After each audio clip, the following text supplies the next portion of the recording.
Good morning, everyone. Today on the Daniel Baldwin Show, your health, hospitalizations, and the scam that we call healthcare.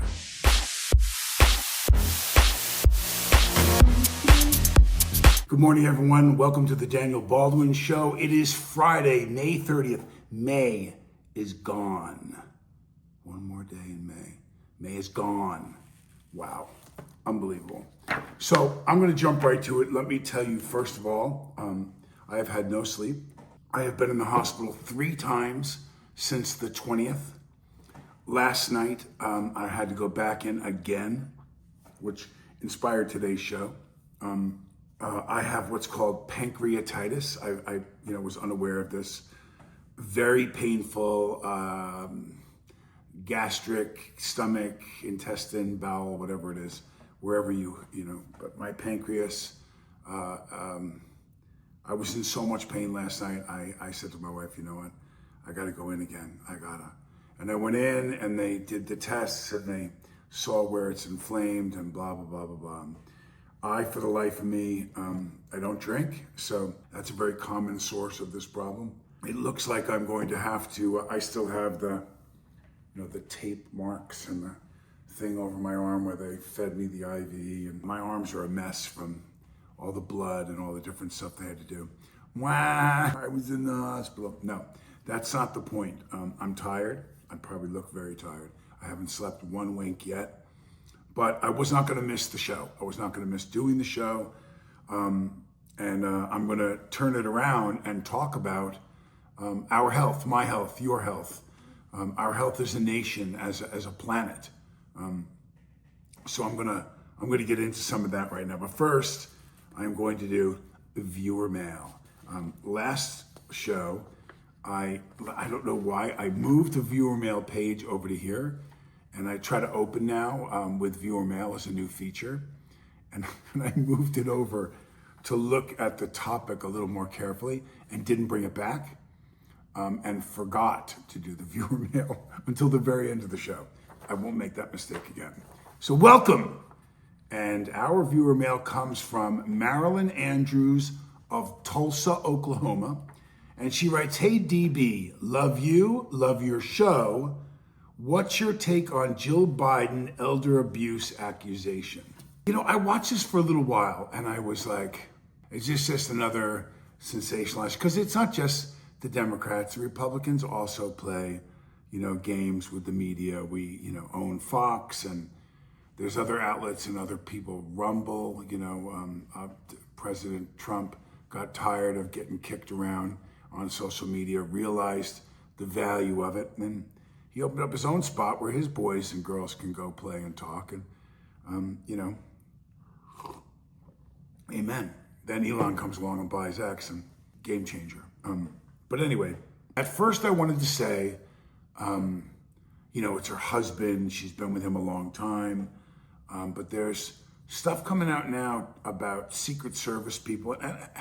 And the problem is it used to be, or at least I felt it was, when you would get a report like this, when someone would write a book, there were people in it just for the money to sensationalize. I mean, that's been going on forever. But, you'd look at the source. You'd look at does this person, male or female, seem like you believe them? Are they believable? Do they have credentials? Why would a Secret Service person come out? Why didn't they come out when it was going on if they witnessed that? Or would they, or could they come out with it? And that leads to a really important part to this. So do I think there's anyone on the planet that would have known better about Joe Biden's depleting senses and ability and skills and his mental wellness?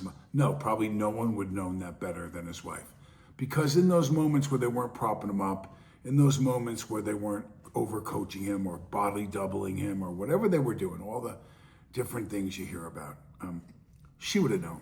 In the addiction world, I've done hundreds of interventions. And no offense to the dads out there, but I would not really, in the stereotypical American family, the mom has more hands on the kids. And when the addict in question is below 30, I would listen to the dad, I'd listen to the wife or girlfriend, the boss, blah, blah, blah, blah. And then I'd look the mom right in the eye and say, is something wrong with your son? Is something wrong with your daughter? Because a mom knows. A mom knows. And I'm going to say the same here. No one would know anything about me, whether I was off, even my kids, except my wife. My wife knows, what's up. Even when I'm trying to, and I'm an actor, even when I'm trying to hide it, or trying to quell it, whatever, my wife will go, do you want to talk? And she'd like whisper, do you need to talk to me? And I go, no, she go. And then she pulled me aside. What's going on? Or text. My wife will text me in the same room as the people. She goes, oh, I got to take this, sorry. And then she'll text me, what the hell is that guy talking about? Whatever. So she's got a very keen sense. She's in tune with me. She understands. Jill Biden had to know. She had to know. Now, I don't want to paint her as Dr. Jill Biden, who ran this guy into the ground with, by the way, stage 4 cancer, and you're the president of the United States. That doesn't creep up on you. This guy's one of the most monitored guys health-wise. He's got Bethesda, military, world famous, and the best in everything as far as medical attention is concerned, let's face it. And he's already getting up there in age, so you think they'd be watching him pretty carefully. It was a big issue in the election for both of them. Sorry, I'm dragging. I'm going to be drinking this coffee and an energy drink just to get through this today, but I'm not going to. Purple sand. I almost forgot the purple sand.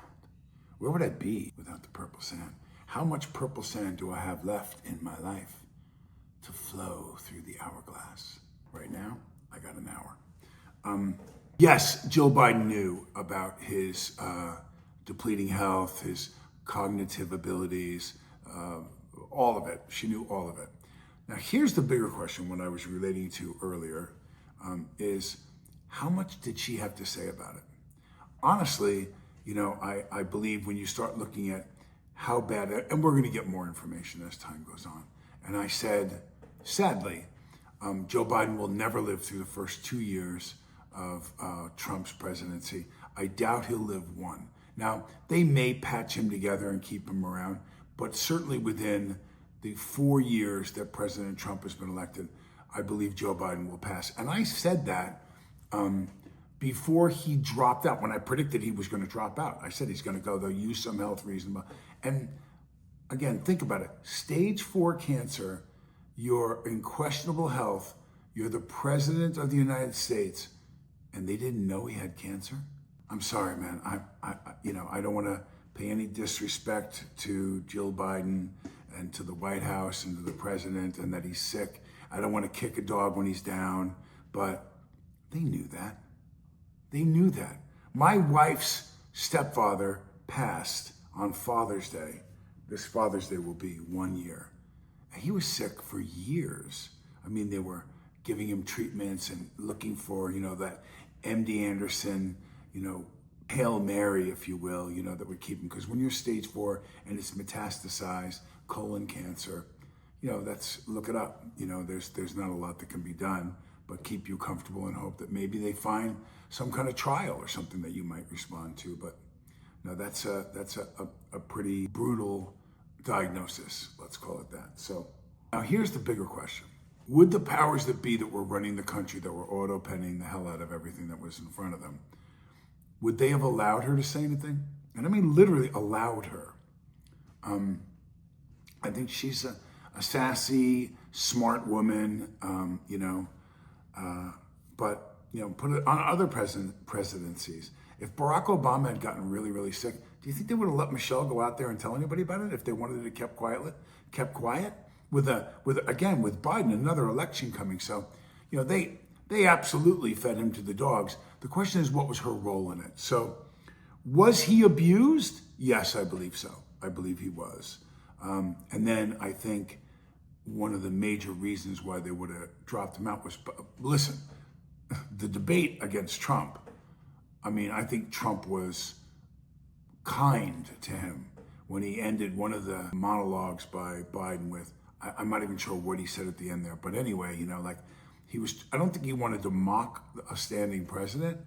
There was no doubt between the two of them that they were willing to take the gloves off and hurl insults and be mean to each other. And that's just part of how campaigns go now. I think that's the standard, sadly. It's not really about what you're going to do or how you're going to do it or how you're going to pay for it. It's about ugliness. It's a high school prom king election. That's what it's come down to.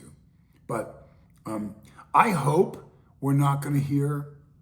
It sounds like there's Secret Service people and people in the White House now that are mumbling a little more about just how bad off he was. They had to steer him in the right direction, jack him up with some B12, whatever they were giving him, and hope and pray through rehearsal that he was going to be able to get through it. But that's why you saw that last year. He was a bit darker, meaning that we didn't get to see him. And I can't imagine she didn't know that. Now, was she standing behind him, the view that they're kind of trying to portray, like she was pushing him out the door going, get out there, you're an idiot, you're like a child, or some of the quotes that I've heard so far from Secret Service members who have said they were privy to listening to her kind of beat him up. That to me would be a form, sadly, of abuse. Again, though, I don't know how much was fueled and they were pushing her, or if she was frightened about what was going to happen if she didn't play ball, or there's a lot of possibilities. I want to try to give her the benefit of the doubt. I think this is one of those, had she had an opportunity to do this over, he never would have ran that second time, and she may have flexed her might a little bit as his wife and her influence to get him not to run. I honestly I think history is not going to be friendly to Joe Biden. I don't think so. And I think history is about to come back and bite Barack Obama in the ass a little bit too. But here's the thing. I don't know how much of those things anymore are really within their powers. I know a lot of people think, oh, well, he's the president, he's the commander in chief. Bullshit. I think that their powers are a lot more limited than you think. Obama, I think, probably answered to a lot of different people, but maybe I'm wrong. I certainly think, though, Marilyn, that in the next 24 months, particularly like the next 12, I think you're going to start to find out a lot of really bad things about people that we believed in.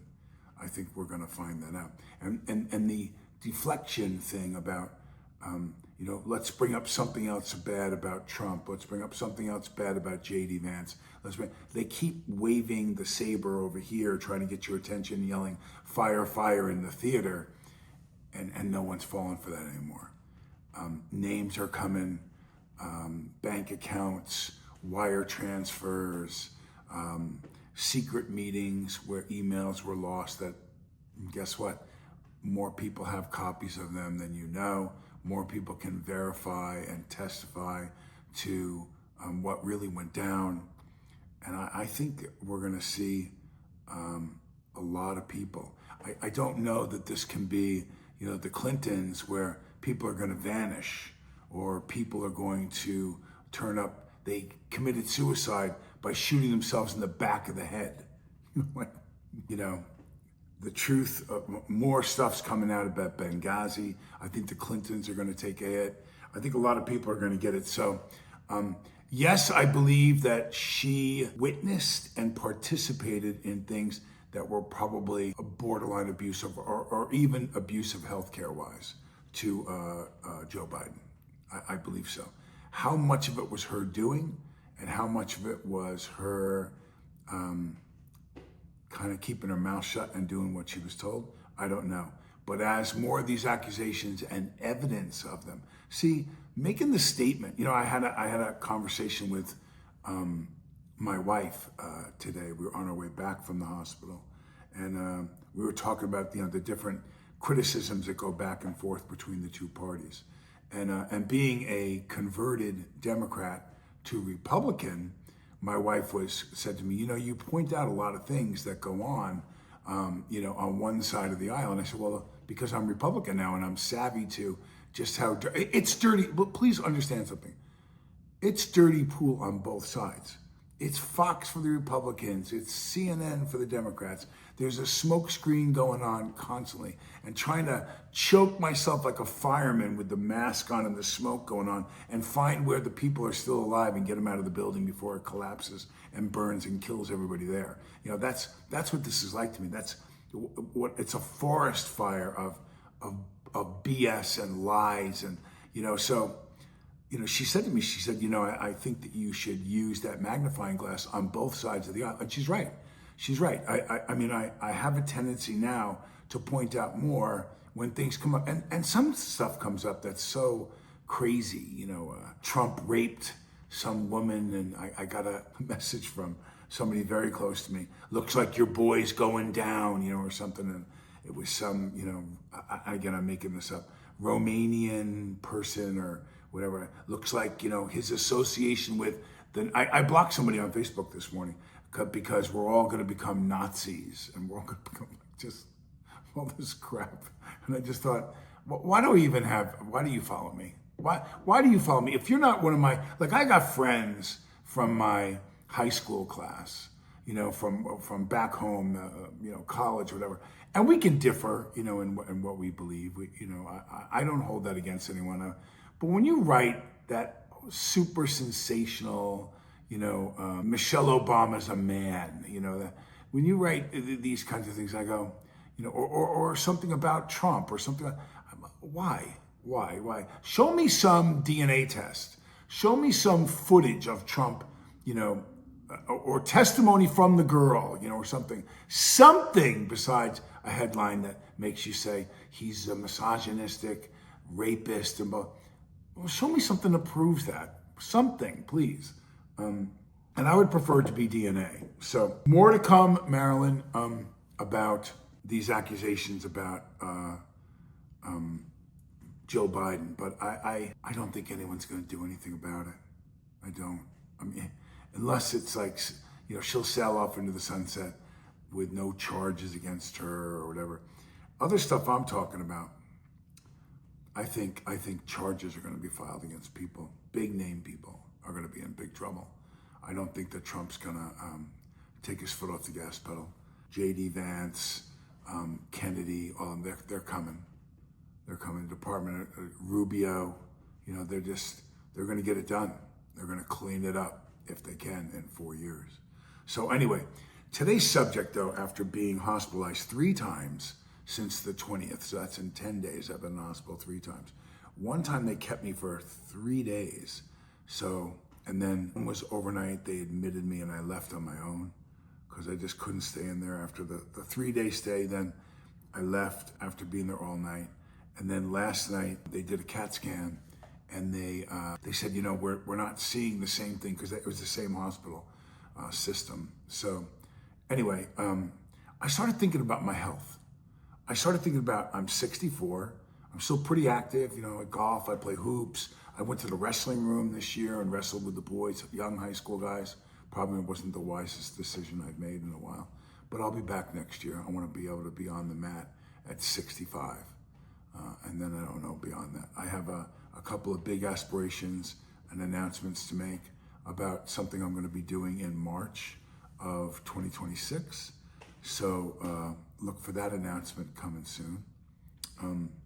The United States healthcare system has been ranked 37th in the world by organizations like the World Health Organization.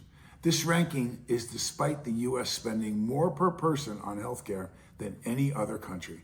Factors contributing to this lower ranking include disparities in access to care, equity issues, and administrative inefficiencies. We're 37th in the world in our healthcare. Does that sound, just hearing that, like, can you remember a category, superpower, military might, financial, people from all over the world send their kids to go to college here. People come from all over the world to live here, blah, blah, blah, blah. But when I think about that, I think the United States is 37th in what? Like, we're not that far behind that many countries in really much I can think of. The Olympics, athletics, but when it comes to health, wow. We are so far behind.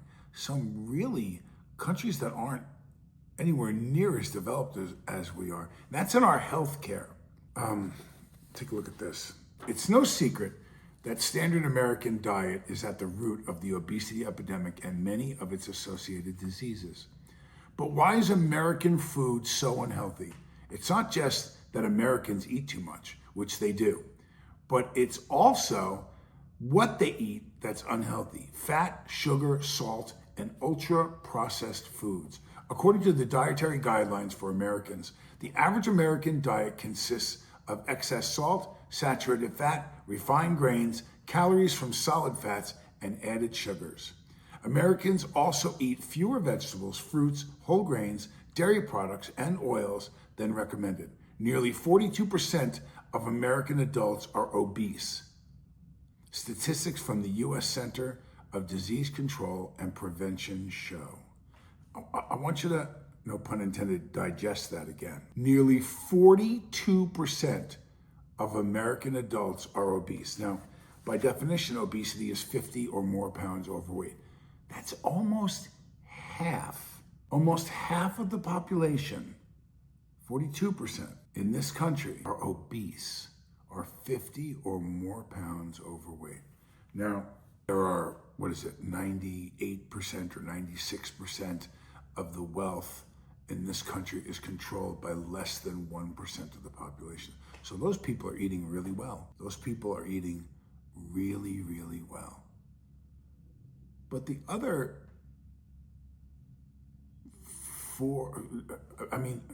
think about that again. 42% are obese, and yet 96% of the money is controlled by, so 99% of the population doesn't have anywhere near as much money, can't live this grandiose lifestyle and have that kind of food. So how do you explain, except for what they're eating? What they're eating and what's in the bag or what's in that food that is cheaper for them to eat so they can feed their families, less expensive, and the quality of it is awful. It is absolutely awful. Now, I'm not gonna throw a dagger in my mother's back yet. When I say that, I love my mother, and she's passed on. She's in heaven right now, probably listening to my show. She's listening to my show before she's watching Alex's show, or she's listening to Stephen's podcast. I know she is, I promise. What's in that bag when you open it? And how are we caught in this cycle? Let me explain. So first of all, I'm gonna take this. I'm gonna send these to Bunny so you can see this list. Bunny, I'm gonna send you, I think, is it 4 pages? But I'm gonna read it. Because I could not believe this. So we said the 37th in healthcare. Ready? This is the names of the country and the age that you live to in the country. So it's a longevity chart by country. Ready? One, Hong Kong, 85.77 years. And I'm gonna skip the years because the first few are all 85, 84. 1, Hong Kong. 2, Japan. 3, South Korea. 4, French Polynesia. 5, Switzerland. 6, Australia. 7, Italy. 8, Singapore. 9, Spain. 10, Reunion. 11, Malta. 12, Norway. 13, France. 14, Sweden. 15, Macau. And Macau is down to 83.42. So that's the top 15. And the United States is not in that top 15. All the power, all the money, all the technology, we're not on the first page. We're not 15. Well, let me proceed. Let me go start at 16. 16, United Arab Emirates. 17, Iceland. 18, Martinique. 19, Canada. Just north of us, Canada is 19 and beats the United States. 20, Israel. 21, Ireland. 22, Portugal. 23, Qatar. 24, Luxembourg. 25, Netherlands. 26, Belgium. 27, Guadeloupe. 28, New Zealand. 29, Austria. Austria now is down to 82.29 years old on average. Page 2, 29. We're not in it. Let's go to page 3. 30, Denmark. 31, Finland. 32, Greece. 33, Puerto Rico. 34, Cyprus. 35, Slovenia. 36 Germany, 37 United Kingdom, England, Ireland, that whole bit, they're all in the United Kingdom. They're 37 and they're 81.6 years old. 38 Bahrain, 39 Chile, 40 Maldives, 41 Costa Rica, 42 Taiwan, 43 Kuwait, 44 Oman, and 45 Czech Republic, Czechia, 80.11 years old. The life expectancy in Czechia.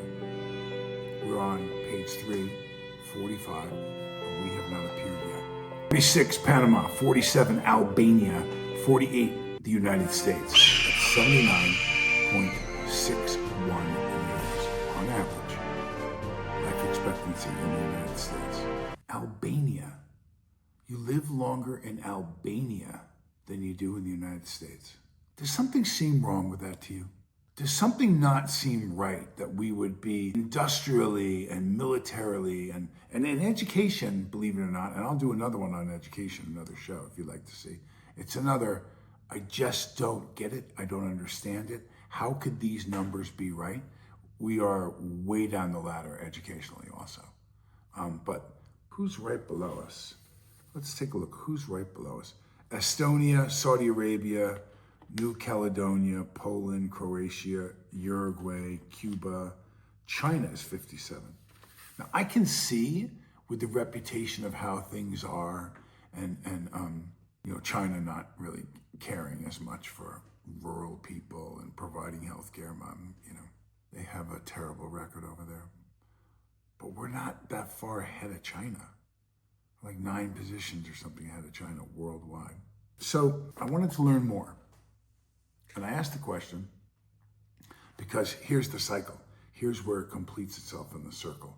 If those pharmaceutical companies and the ones that run hospitals, and we're 37th in healthcare, what are they doing that we have so many sick, obese people for them to treat? Is it because they're so bad off before they get to our healthcare that we've fed them such crap for so many years, and we haven't been careful about sugar and grains and meats and stuff we're injecting and shooting into the animals, and cancerous carcinogenic stuff that's in that bag that you're opening up that you don't realize, that years and years of eating these 7, 8, 9 things that you've been programmed to eat, depending upon a lot of things. What was your mom like? What was your household like? Was it a single parent situation? Were you socioeconomically not able to afford good food? Because it's expensive. Food is very expensive. So I'm not knocking anybody. I'm not. I'm just trying to understand it. And then I put a couple of things, some questions. I put some questions to the Googles and the internet and the AIs, and I asked, is it common for pharmaceutical companies to own food companies? Is it common for pharmaceutical companies to own food companies? Yes, it's common for pharmaceutical companies to also own or have significant investments in food companies. This overlap is driven by a few key factors. Now, I thought that was almost a conflict of interest. This is like congresswoman or congressmen who own stock in companies that they're making decisions and voting on for laws to be changed or modified that would have a direct effect on how much money that congressperson would make by owning an interest, or should they recuse themselves from voting on things that would be deemed inappropriate by most people who would take a look at that. Isn't that kind of like this a little bit? So you have a company, Company A, and Company A owns Nabisco, owns Nestle's, owns Kraft, owns, again, I'm not saying this is true. I'm giving you hypothetical examples. So you own that company, and you know that in that bag of chips, or in that thing of macaroni and cheese, the powder, and you add a little milk and blah, blah, and it's instant, and it's fast, and it's microwavable, and your kid can get that, tastes good, but there's chemicals in that are not just carcinogenic and terrible for your health. They also possess absolutely zero, if not, they're harmful nutritional information involved with dyes and different stuff. And you're just gonna get big and fat and lazy and eat this crap that makes you sluggish, that makes you think slow. I mean, it's just awful. It's awful food. And they program the commercial for the kid to see Winnie the Pooh, its name lent to it, or this. And again, I'm making this up. So please don't fire back at me from one of these stupid companies and telling me that I badmouthed your body. These are hypothetical examples, but you know who you are and you know what I'm talking about. And you're programming our children and the parents and the ones that don't have that much money, that when they turn around and they look at a box of 8 of these are on sale for $8, $9, $1 a box, and it feeds their 2 kids for $1. Chop up a little crappy chop meat in there. That's the sale one that's full of fat. That's from a cow that's been shot with hormones and shot up to be developed and be fatter and produce more meat faster. I mean, it's crazy, but not just that. Here's the big reason why I read this part to you about whether or not that these companies can own a food company. Because over a 40-year period where you're just eating this shit, you're eating this terrible food that has cancer, proven cancer in it. Listen, I'll never forget, I was up in Canada. I was shooting a movie up there. I was up in Toronto. I love Canada. I wish we could square stuff away with Canada and go back to where we made movies up there and we just loved each other. And this tariff thing, it has to happen. I agree with the president that Canada cannot just keep tariffing all of the stuff that they do on the United States and not expect to get hit in the teeth back. And now we got somebody in there that's not going to take it anymore. And we'll figure it out. But anyway, sorry, off the subject. It was about Fruit Loops, the cereal, and so with the big toucan, the bird on the cover, and it was I was amazed because I loved those when I was a kid. My mother didn't buy them much. We got a lot of Cheerios and stuff like that you could buy a giant bag of them. We were like, my mother was a Costco type shopper. She bought the biggest box of anything she could because she had 6 kids, and we would eat a whole box of cereal in a sitting. Me, Alec, Billy, and Steve with milk, watching a football game. I can specifically remember taking a ladle, the thing you spin, sauce with, and eating the Cheerios out of a ladle with just throwing the sugar over the top of it. And terrible stuff, but in defense of my mother didn't know that putting, a quarter of a bag of sugar in a half a gallon of Kool-Aid and feeding the kids in the backyard while they played was bad for us and was going to send us into type 2 diabetes for the rest of our lives, which I am a type 2 diabetic. So we're eating all this food, we're eating these terrible things for us. And the same company that owns the food, that knows that it's bad for you, Canada turns around and goes, that dye that you put to make those Fruit Loops look super shiny causes cancer. You can't use that dye and have us feed our kids this awful stuff that causes cancer. You can't do it. So we ban that dye. It is now proven in laboratory rats and different animals that it causes cancer. It is absolutely carcinogenic. So what does the Fruit Loop company do? They put in natural, they stain the stuff. It's not as brilliant, it's not as bright. Mexico, Europe, everybody else says, don't bother making that. We're not selling that here. We'll pull that from the shelves. And you will lose your right to sell that cereal in our country. And they modified the recipe so that it didn't include any of the dyes that were deemed dangerous. So they proved they can make the cereal. I don't know if it was more expensive. I didn't do a cost analysis of using, blueberry juice to make it look blue. I don't know. But I do know this. After knowing that box of cereal was dangerous and harmful to the health of children in the United States, they never changed the recipe in the United States because the FDA And the people here in the United States that make those types of decisions didn't force them to do it by banning those dyes. And those dyes aren't just in that cereal. I just remember catching the story in Canada based on, and I remember Fruit Loops as a kid. So when I saw it come up in the news, I'm like, oh, what happened to Fruit Loops? Is something wrong with Fruit Loops? We didn't ban it. We didn't follow all of Europe and both our neighbors, North and South in North America, Canada and Mexico. We let it stay in there for years and years and years and years. Just recently, I think some of the dyes have been now banned in the US, but there's so many other proven carcinogenic products that are in bag. And anytime you zip a bag closed, you're asking for trouble because of preservatives.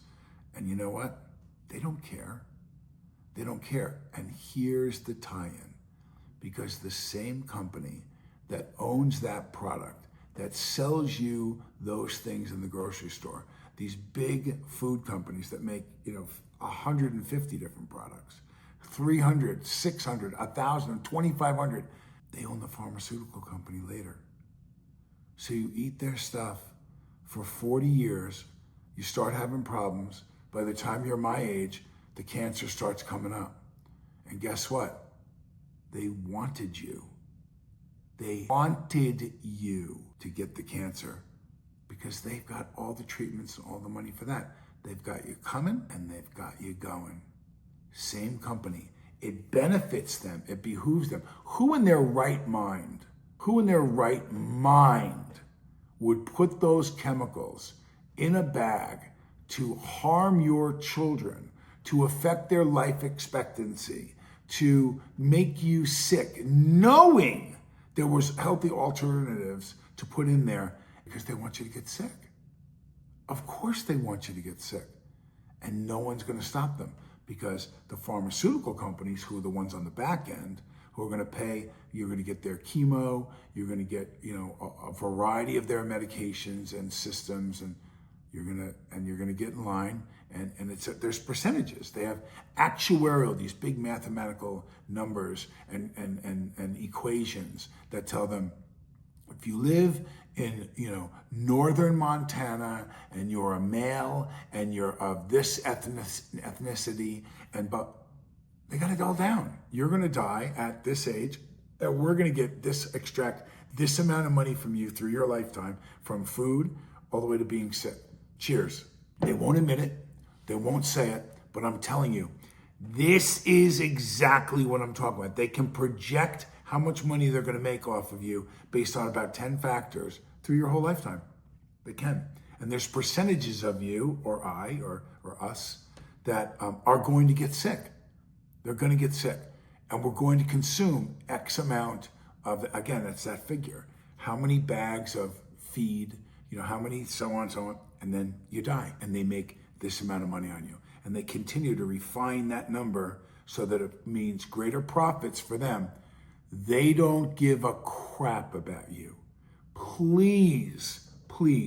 Oh, the Democrats care more for the people and Republicans care more for big business. But there were more billionaires that voted for Biden, that backed Biden by far than Trump, like 4-1. So this is and the Republicans and many of their stockholders in the Black Rocks of the world, it's both sides. It's both sides, and very little of it has anything to do with which guy is president. It has to do with who pulled the strings to make him president. That's the big difference with who's in the chair right now. He wasn't part of the system.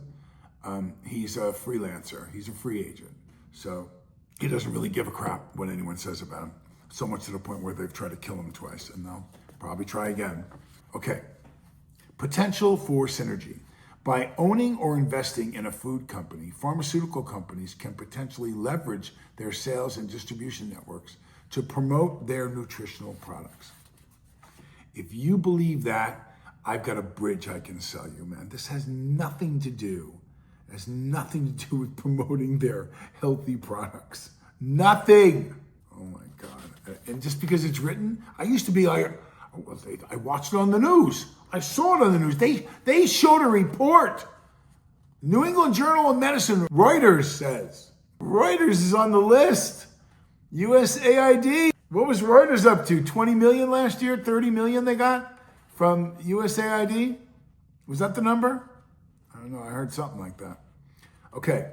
Big factor in this. 1906, the original Food and Drugs Act of 1906 was passed by Congress on June 30th and signed by President Theodore Roosevelt.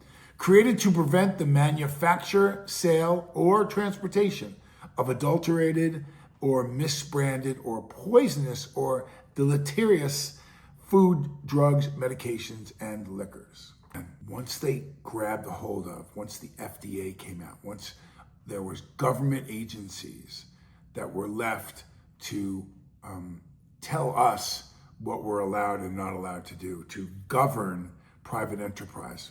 And that's when it all changed. Rockefeller, here we go. So check this out. I want to send this to Bunny so you can see it on the screen. I'll hold it up for you for a second.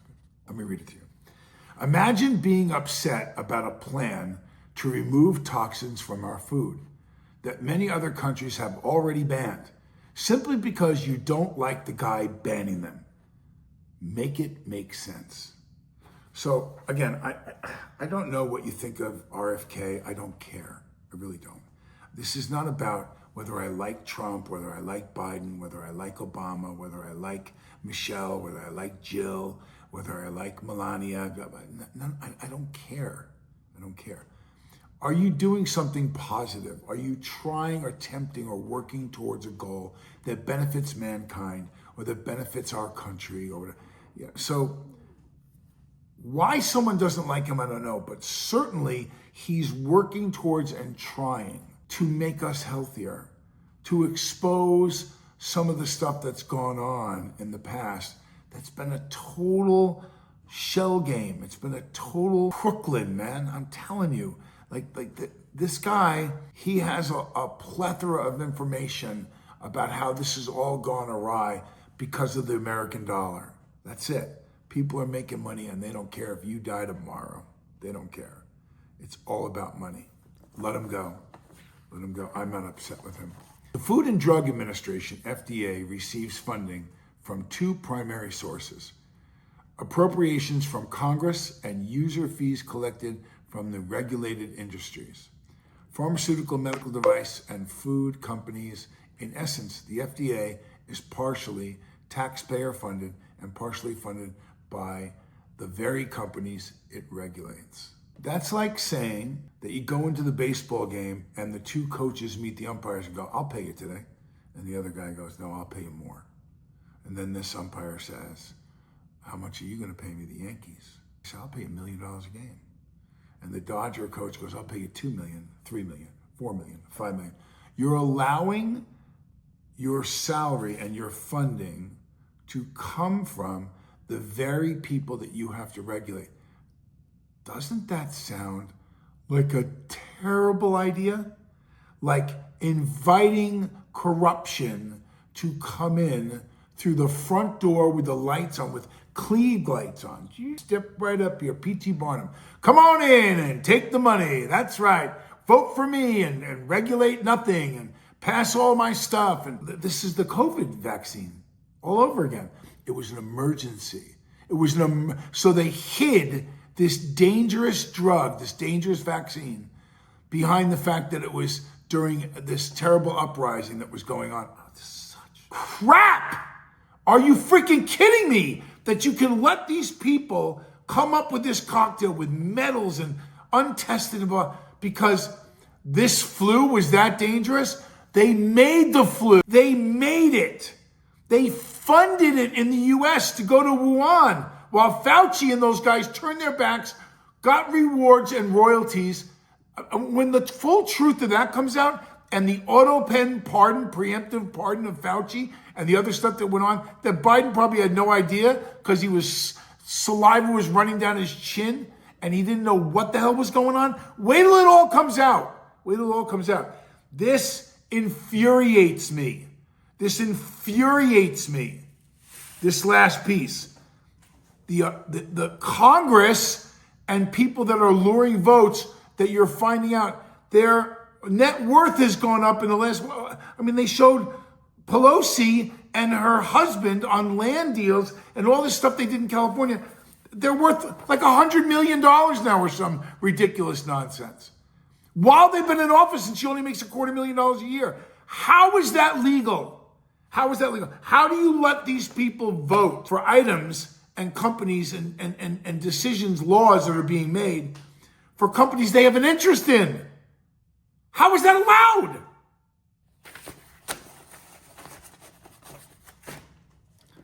Man, I was told to stay calm, that you have pancreatitis, that you need to take the whole weekend. And I didn't want to miss my show, guys. I didn't want to miss the show. And I started thinking about our health. You're your best advocate. Listen to me carefully. When it comes to your kids, look it up. There's a great app. I should have them sign. It's called Yucca, Y-U-K-A. And you aim it at the barcode of the item. I have it on my phone. My wife and I have a ball with it. Because we have a 2-year-old son. We don't want to feed him stuff that's going to give him cancer. We don't. So, and you know, some stuff's borderline, but it rates it 1 through 100. You should get it. You should get it. You should take a look at what you're feeding your child. You really should. It's dangerous. And what you're eating yourself. So my sickness right now and my being, having this pancreatitis thing has a lot to do with the abuse that I've done to my body. When I say abuse, products that I thought were safe to eat, that were handed to me to eat for years and years and years in my own parents' house, and then years after that until I got wise, and now much more astute at looking at what I'm drinking, eating, and what I'm putting into my body. But I beg you, please, you are the best police officer in the nutrition world for your own children and your own life. So look it up, be careful, eat healthy, exercise, just walk. Just walking is super beneficial. We're a very lazy nation right now. And drink water. Drink a lot of water. Stay healthy. I'm going to wrap it up right now with a quick prayer. Dear God, we thank you for your guidance and your protective hand that you put over us every day, Lord. And we are so grateful. I love you, Jesus, and we praise you, Lord. I'm so grateful to have this life that I have, to have my wife and to have my children, and to have the ability to reach out to so many people through this venue, this podcast. So we thank you, Lord, and good health, Lord, to everyone. Let's make some healthy changes. Let's write in questions. Thank you so much, Lord, for giving me this opportunity to pass on the knowledge that I've received through you, through your hand, Lord. In your name we pray, amen. So that's the show. I have to go lay down now because my stomach is spinning right now. But listen, I want to say thank you for the likes. Did you hear that? Thank you for the likes, and thank you for the subscriptions. If you could hit like, if you could subscribe, if you could pass this on and get the word out about the show, it makes it really, really a lot easier on us just to keep the lights on. And I haven't made a dime doing the show, so and I don't ask for people to send money in. I just ask you to share and like and subscribe to the show. If you could do that, that would be great. It's my honor to be here. Thank you so much. Have a great weekend. It's my son's birthday on the 1st. He turns 2. So family's coming into town, and I got to get a little rest and rebound because I'm hosting, and that means on the menu. So you know, a lot of people don't know that I've worked as a chef a number of times in restaurants and different situations and doing personal stuff, celebrity stuff. So anyway, I'm going to be going with some Southern cooking. I'm going to do a shrimp over the grill, spiced shrimp, Cajun spice, Alfredo. I'm going to make the Alfredo sauce over a fettuccine. That's my wife. That's one she wants. And I am going to go soul food, turkey legs with white onion in my kind of a Creole, Southern style soul food, turkey legs with potatoes and white onion. And I might even slide some chicken sausage around those big old turkey legs. And let me tell you something. If you haven't had my turkey legs, they go in about, I guess it's late for me because I was in the hospital, but they're going in the slow cooker, and they'll be in there for about 9 hours. I'm going to do a 9. I've done 12. I've done overnight too. I've done really long ones, but This is going to be about a 9-hour cook, and then Grandpa's coming with everybody. Everyone's coming, so it's going to be a lot of fun. God bless you. Thank you again, and have a blessed weekend.